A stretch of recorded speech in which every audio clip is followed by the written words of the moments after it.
Hi everyone and welcome to the channel. Nice to see you. Hope you're all having a great day.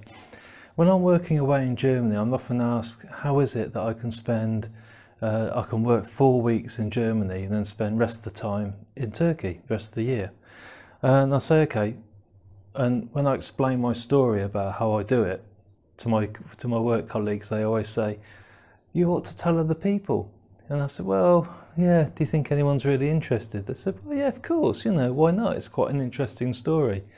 So, not that I think it's interesting, to be honest, but it's just how my life has been, and just what's happened to me. So I said, okay, I'll maybe go on YouTube and I'll do a few videos about it. So look, I'm not trying to sell anything, I'm not a salesperson, I'm not that clever. This is just really my life and how I arrived to be in Turkey. Now, this might strike a note with you, maybe if you're thinking of moving abroad, not necessarily Turkey, but if you're thinking of moving abroad or taking that step or changing a job or going, like I did, freelancing, so you do less work. But anyway, that's all in another video. Maybe it might strike a note with you. There's not, the problem is, this could be a very short video. I could say I won the lottery, I bought a house in Turkey, there you go. But that isn't the case. There's not one single incident then, I would say, that put me in this position. It's a collection of things. And I think looking back on it, before I did this video, I tried to give it some thought anyway. You wouldn't think it the way I'm going on at the moment. And I think there's a collection of things. I think it's the type of person you are can play a role in it. There are people that I know that when you say you live abroad, or even if you just bought a holiday home abroad, they go, really? And when you say it's Turkey, they pull that face. Everybody pulls that face when you say Turkey. I did it. When a friend of mine recommended coming to Turkey on holiday, I went, really? Turkey? Huh? Because it's one of those countries that nobody knows about. Well, you've heard of it, haven't you? Of course you have, but you assume that everybody goes around on camels, and eats Turkish delight in the sand. And it's not quite like that. Only at the weekends, maybe. So what I'm going to do is, we'll do this video, maybe we'll do the story backwards. I'll say why it is I decided to come to Turkey. Maybe if we start there, and then we can work backwards, and then maybe we can talk about the finances and at a later date, if that's okay. If you want to stick around and watch it, maybe come back and then we can talk about how I financed it, etc., etc. Because in my earlier years, I'm by no means a rich person. Okay, I'm not. All right, and it's just that how I've been brought up, I suppose, and how my relationship with money, how that's been. I suppose that's all helped. So, like I said, there's not one reason why I'm here. There's a collective of things, but we'll get to that. We'll get to those in other videos. All right. So, why Turkey? Well, okay. Back in 2003, I booked a holiday for a few friends of mine, and we went to Ibiza. In 2004, we went somewhere else.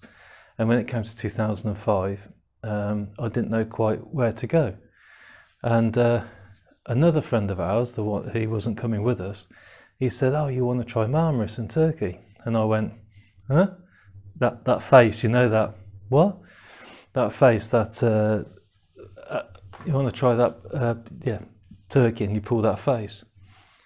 So I looked into it, and phoned up a couple of places, estate agents and that, to book a flight, and not estate agents, travel agents. It's funny on camera, isn't it? When you talk on camera, it's different to talking to somebody. Although you're supposed to imagine somebody stood in front of you. Yeah, you can't see if they're falling asleep though, can you? So I booked the holiday to Turkey. So it's just my brother Clive and a friend of mine, Paul. And we flew into Dalaman. That was the old airport. It's all changed now. We arrived at a small apartment in Marmaris. Yeah, everything's good so far, you know. We arrived late at night. So first thing in the morning, we got up, had some breakfast, and then we headed off down towards the beach. So Paul went off down to the beach, and then I said, look, I want to get some cash out of the machine. And my brother came with me. And on the way, I'm finding a cash machine. This guy came out of a shop and he said, hey, he said, do you want to come inside and look at the things I got for sale? And I looked and I thought, I don't know, it's all knives and leather goods. I said, to be honest, there probably isn't anything in there I'd like to buy. And then he said, well, okay, well, come in anyway. Just come in and have a drink. Huh? Really? Yeah, just come in and have a chat and a chai, you know, a tea. Okay. So, yeah, me and my brother, we went in and sat down, and we were there for about an hour. He's a nice guy, yeah, we talked about all sorts of stuff. You know what it's like, you put the world to rights, don't you? And at the end of the hour, I said, look, we're going to get on. So I said to the guy, well, look, there is something I'd like to buy from you. And he said, no, you don't have to buy anything, it's okay. I said, no, I'd like to buy some apple tea. And he said, yeah, sure, no problem. So he reached under the counter and he put a box of apple tea on the counter. And I said, right. I said, when you stopped us, we were just going off to the cash point, so I don't have any lira with me. And he said, that's all right. He said, take the tea. It's no problem. And pay me next time you see me. I said, really? Is that okay? He said, yeah, why not? He said, your friendship is more important than the tea. And that sort of struck a chord with me. I thought, yeah, you know, this guy's absolutely right. You can't put a value on friendship, can you? You know, so of course we found the cash point, and I didn't go back to him. Of course I did. I went back to see him. A bit of thunder. I went back to see him and I paid him. And yeah, we bumped into each, we saw him occasionally when we were walking past. And that sort of set the tone for the holiday. So any restaurant you go into, you know, they're friendly. Well, you're in a resort, aren't you? You're in the Marmaris. They're not going to be horrible to you, are they? But it just seemed like to me, if you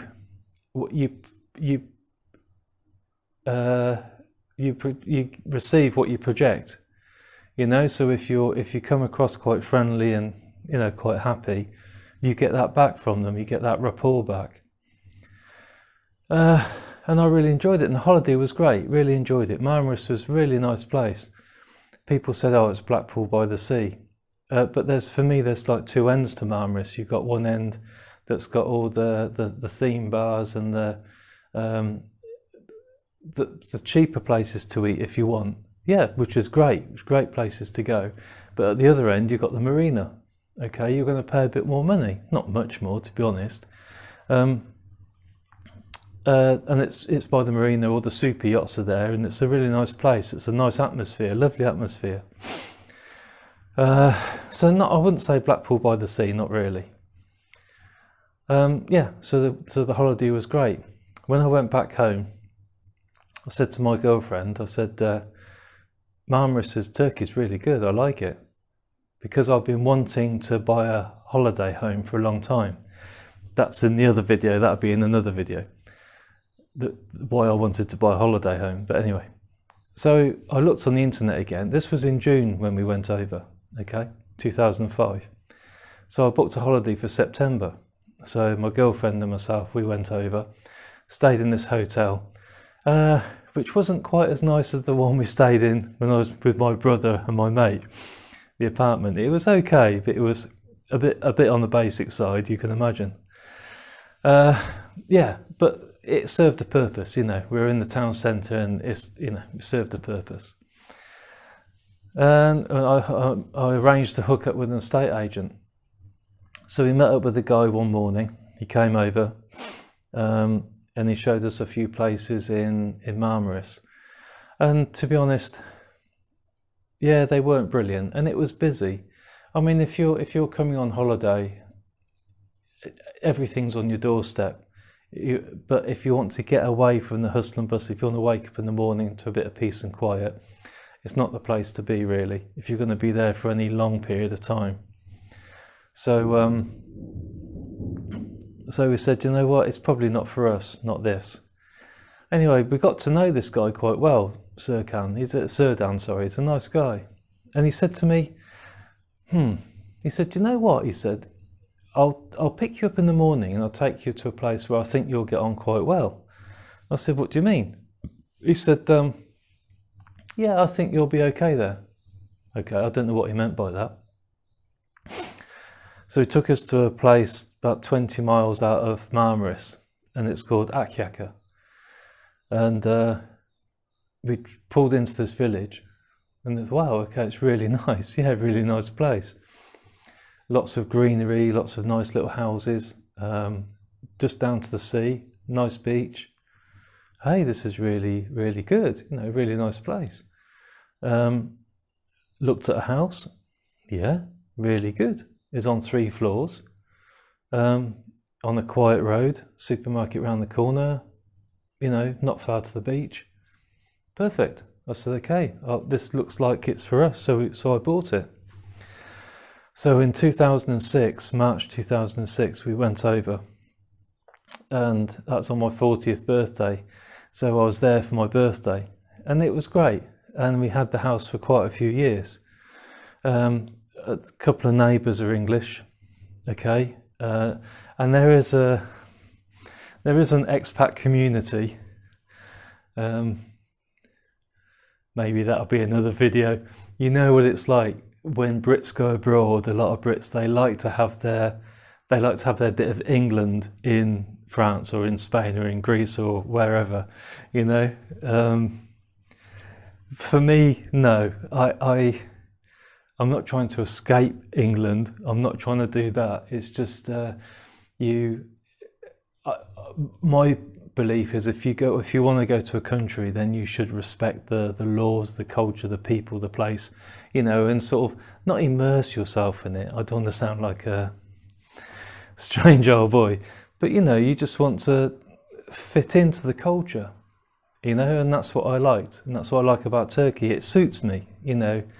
The culture, the ways, the people, the food, everything, I fit in quite well with it. It suits me really well. Yes, there's a few English there, and we had the house while I was contracting on and off. We'd go and stay there maybe 3 or 4 weeks at a time, okay? And then that got longer and longer as time went on. And then it got to 2014. I was over in Turkey, we were at the house, and I was sort of taking a walk around the village. I was going up by the old castle ruins, and there's a plot of land for sale. And I saw this plot of land. I thought, that's fantastic, and you could look out, you know, look out over the sea, and it's a great bit of land. So then you get thinking, don't you? You know, in your head, you're thinking, oh right, yeah, okay. I've got a bit of money in the bank. That's in another video. The financial side is another video, but we will come to that. And so I went to see a friend of mine, Özgür. Now, Özgür owns a building company. He's built loads of houses and flats and all sorts of things over the years. He does a great job. He knows the right people. So I went down to his office and I said, look, Özgür, I was walking up by the castle, told him I was by the castle and I saw a bit of land for sale. And he went, he said, yeah, how much do you want to spend? I said, well, not much. And he said, yeah, he said, 10 years ago, this would be £20,000. Now it's over £100,000. I thought, okay, that is too much for me. I can't afford that. And on his table, it's quite strange, because on his desk, he had a bit of paper. And he said, what do you want to do then? I said, well, I'd like to maybe buy a piece of land, you know, and if you can design the property for me, and then we'll build a house. He said, okay. And he would turn this bit of paper over, and it was a deed to a piece of land. I said, okay, what's going on? And he laughed. I've known him a long time. He's a good guy. He still is a good friend. He laughed. He said, I've just been given power of attorney to sell this piece of land for a friend of mine. He bought the bit of land, he bought a few pieces of land, and this is one of them he's not going to have. He's decided on the piece that he wants. So he wants me to sell it for him. I said, okay, fine. How much? He said, well, look, what I'll do is I'll pick you up tomorrow. We'll go and look at the piece of land, and then I'll take you to other plots for sale that are in the area, different sizes, different locations, and you can get an idea of price. You can decide if you like it or not. So, yeah, sure. So, yeah, sure enough, the next morning he picked us up. We went to into this little village where I am now, and it was funny. It's just all overgrown forest. It hadn't been managed at all, this bit of land.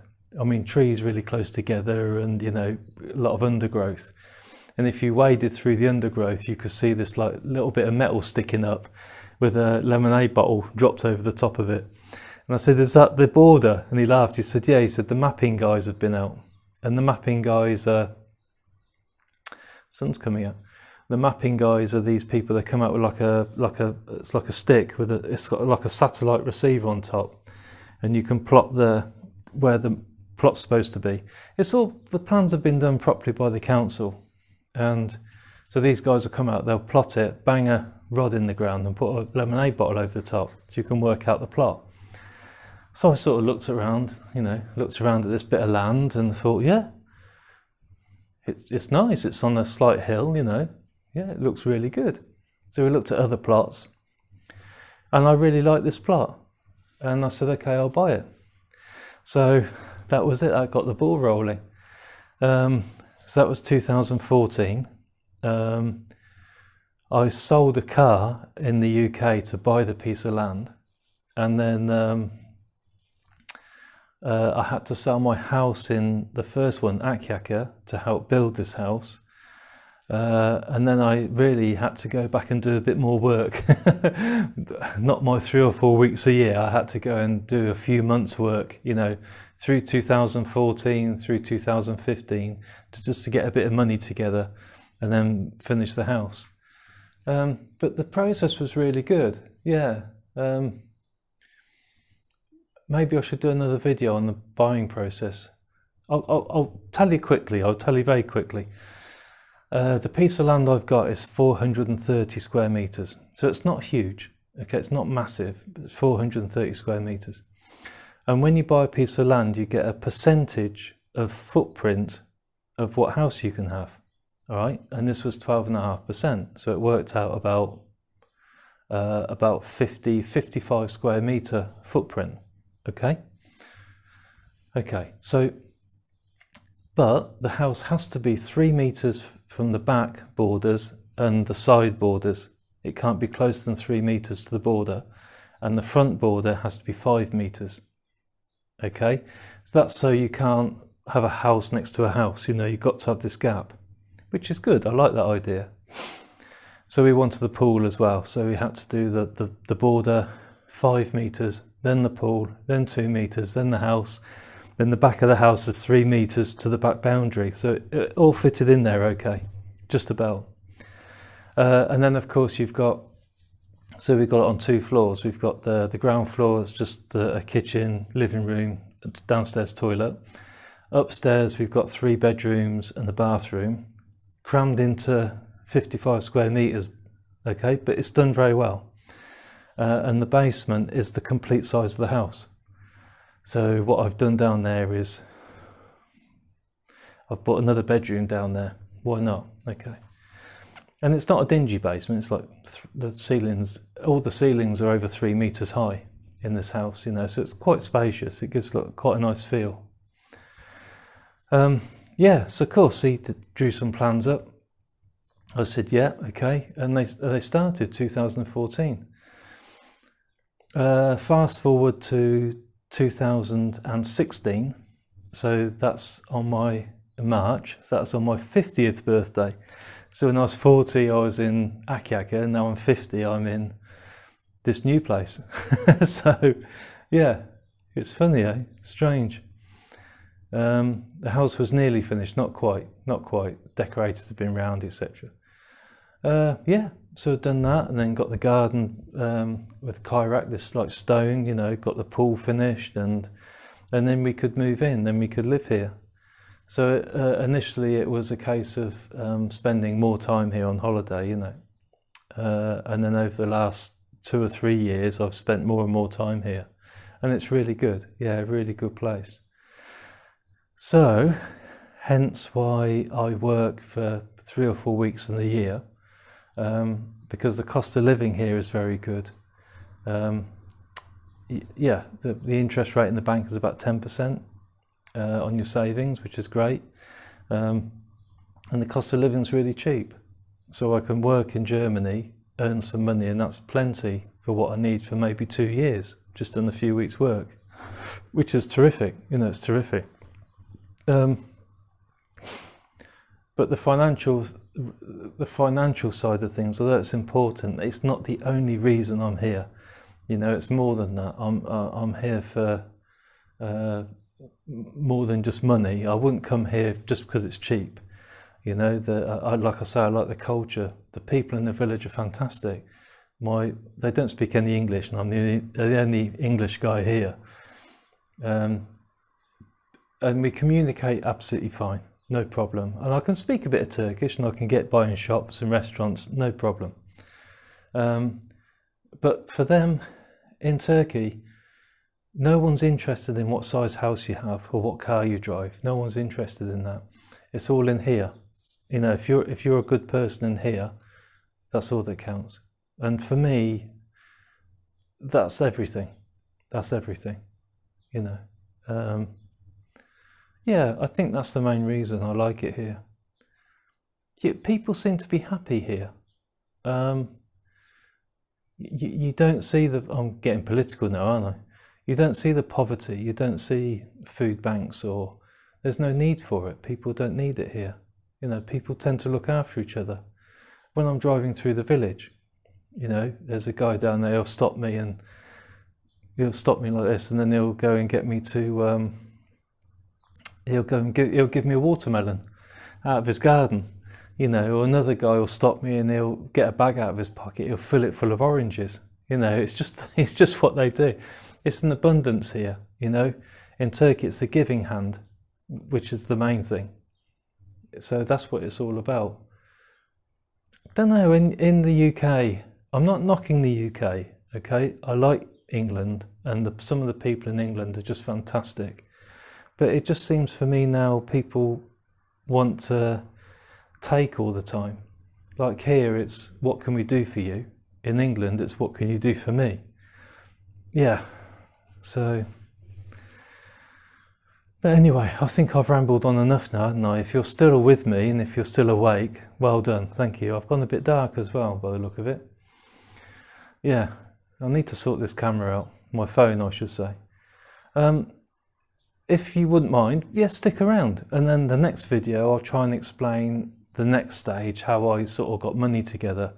There's no trick to it. It's just, I suppose, I had a house. Unfortunately, I had to buy a house. That's another story. And I sort of borrowed money, and I sold the house, and this, that, and the other, you know, against the house. So we'll talk about it in the next video. Yeah, okay, well, thanks if you've got this far, well, thank you for stopping by, you know, thank you, and I hope you're still awake. I think also it's maybe a little bit of, in a way, a little bit of therapy for me to talk about it. Yeah. Maybe. If anyone's watching, then thank you for watching, and I hope we see you in the next video. Okay, we'll see you then. Take care. Bye.